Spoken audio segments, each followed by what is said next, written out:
میں بھی ایک زمانے میں اس پر کچھ متردد سا ہوتا تھا، کچھ سوچتا تھا یہ نیکی کیا تعلق تو ہم عمل سے سمجھتے ہیں، یہاں ایمان کی بحث کی کیا ضرورت ہے؟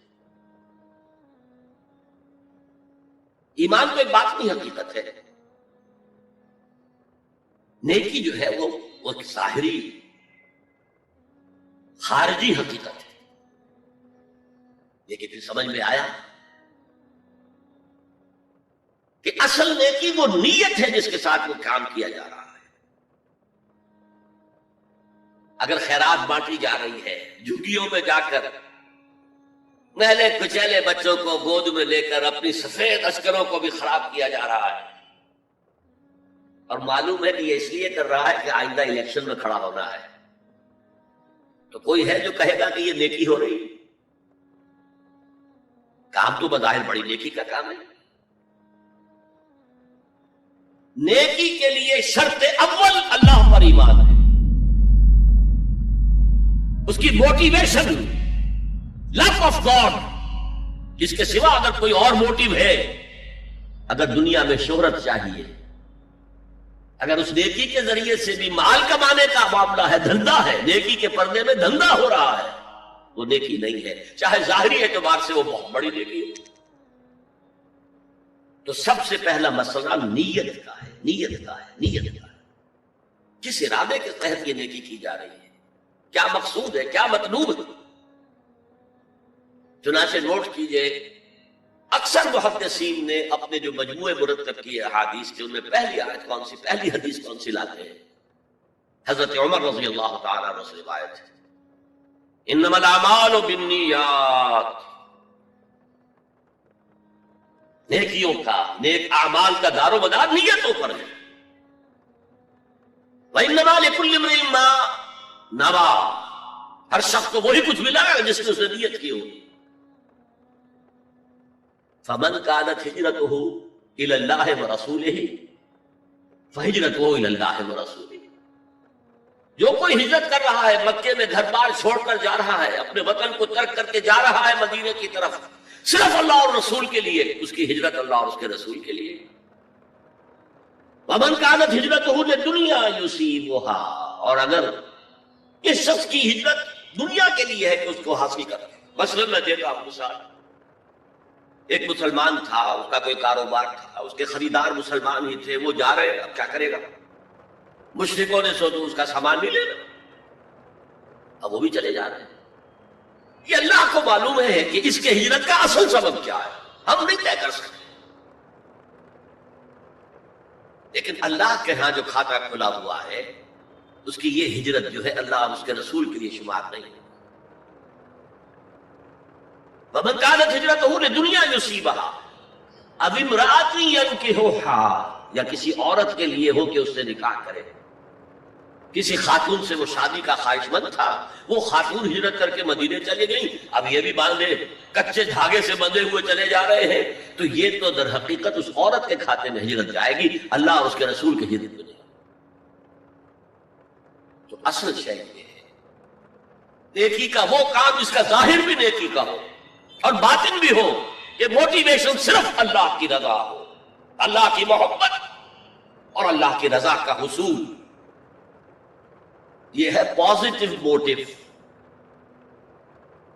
ایک نیگیٹو سائڈ بھی ہے، سب لوگ ذہنی اعتبار سے اتنے بلند نہیں ہوتے کہ اللہ کی محبت وہی اصل محرک بن جائے۔ یہی وجہ ہے کہ حضور نے اس کو صلی اللہ علیہ وسلم کمال ایمان سے تعبیر کیا ہے، من احب للہ وابغض للہ واعطى للہ ومنع للہ فقد استکمل الایمان، جس نے کسی سے محبت کی تو اللہ کے لیے کی،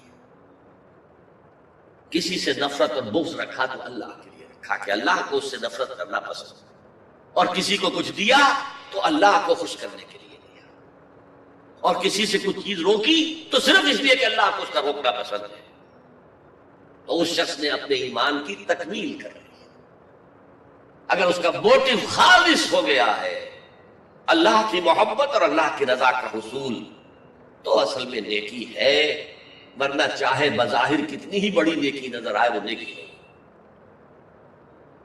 لیکن جو لوگ اس حد تک نہ پہنچ پائے ہو، استکمال ایمان تک، تکمیل ایمان تک، تو ان کے لیے ایک اور موٹو بھی ہے، والیوم الآخر، قیامت کا دن، جزا و سزا کا یقین، اللہ کا خوف، آخرت کے محاسبے کا خوف۔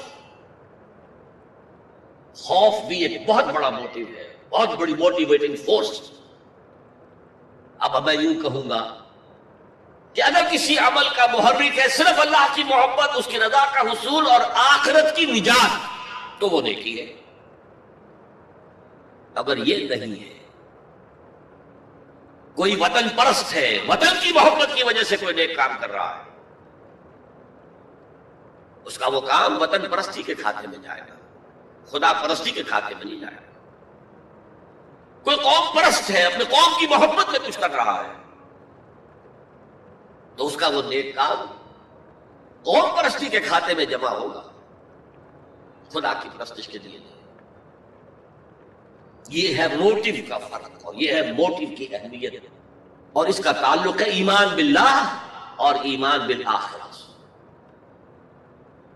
ایک حدیث میں حضور نے فرمایا کہ قیامت کے دن سب سے پہلے 3 اشخاص کا معاملہ پیش ہوگا۔ ایک وہ تھا کہ جو اللہ کی راہ میں جنگ کرتا ہوا مارا گیا تھا، دنیا میں شہید سمجھا جا رہا۔ ایک وہ تھا جسے اللہ نے علم بہت دیا تھا، اس نے علم کو پھیلایا، خوب پھیلایا۔ اور ایک وہ جس کے پاس جس کو اللہ نے بہت دولت دی تھی، اور اس نے دولت جو ہے نیکی کے کاموں میں، بھلائی کے کاموں میں، غرباء، یتامیٰ، مساکین کے لیے خرچ کی۔ اب اللہ پوچھے گا ان شہید صاحب سے کہ دیکھو میں نے تمہیں صحت دی تھی، جسمانی قوت دی تھی، تم نے کیا کیا؟ وہ کہے گا اے اللہ میں نے تیرے لیے قتال کیا اور اپنی جان دے دی۔ اللہ فرمائے گا کذبت، تو نے جھوٹ بولا، انک قد قاتلت لأن یقال جریء، تو نے تو اس جنگ میں حصہ لیا تھا اس لیے کہ تیری شجاعت کا ڈنکا بج جائے، تیری جرأت کی شہرت ہو جائے۔ وقد قیل، وہ کہا جا چکا، اب یہاں تمہارے لیے کچھ نہیں ہے۔ اور فرشتوں کو حکم ہوگا اور عہدے منہ گھسیٹتے ہوئے اس کو جہنم میں ڈالا۔ یہی حشر ہوگا اس عالم کا، تو نے وہ نیکی کا کام کیا تھا، لأن یقال عالم، کہا جا چکا دنیا میں، ڈنکا بج چکا تمہاری شہرت کا۔ اب اس میں نوٹ کیجئے، اگر کسی عالم کے لیے کا ڈنکا بج جائے، اس کی اپنی نیت وہ نہیں تھی تو اس کے اندر کوئی خرابی نہیں۔ یہاں معاملہ نیت کا ہے۔ اگر نیت یہ ہو کہ میرے علم کی شہرت ہو جائے، میرے ہاتھ چومے جائیں، مجھے نذرانے پیش کیے جائیں، تو پھر وہی حشر اس کا ہوگا کہ اوندھے منہ گھسیٹ کر جہنم میں ڈال دیا جائے۔ یہی حشر اس سخی کا ہوگا جس نے سخاوت کی تھی، جس کی سخاوت کے ڈنکے بج گئے تھے، اس کا بھی یہی حشر ہوگا۔ تو انما الاعمال بالنیات، اور یہاں نیکی کی بحث میں سب سے پہلے ولکن البر بر من آمن باللہ والیوم الآخر،